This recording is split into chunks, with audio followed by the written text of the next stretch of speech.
தமிழ்நாட்டில் கல்வி உரிமை சட்டம் அமலாவதற்கு முன்பே பணியமர்த்தப்பட்ட ஆசிரியர்களை கல்வி உரிமை சட்டத்தின் பெயரிலும் கட்டாய தகுதி தேர்வின் பெயரிலும் பணியில் இருந்து அப்புறப்படுத்தக்கூடிய முயற்சிகள், தகுதி தேர்வு எழுதுவதற்கு கட்டாயப்படுத்தக்கூடிய நடவடிக்கைகள் எவையும் இருக்கக்கூடாது என்று தமிழ்நாடு தொடக்கப்பள்ளி ஆசிரியர் மன்றம் தமிழ்நாடு அரசாங்கத்திடம் மன்றாடி கேட்டுக்கொள்கிறது.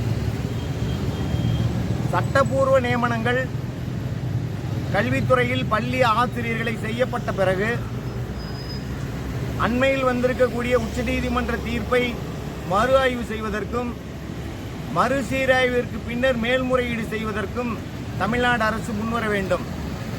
சட்டப்படியான நியமனங்களை சட்டப்பூர்வமான நடவடிக்கையின் அடிப்படையில் பாதுகாப்பது என்பது ஒரு அரசினுடைய அழகு இலக்கணம் என்ற அடிப்படையில் மாண்புமிகு முதலமைச்சர் அவர்கள் கட்டாய தகுதி தேர்வு பிரச்சனையில் விரைந்து தலையிட்டு போர்க்கால அடிப்படையில் நடவடிக்கைகள் மேற்கொள்ள வேண்டும்.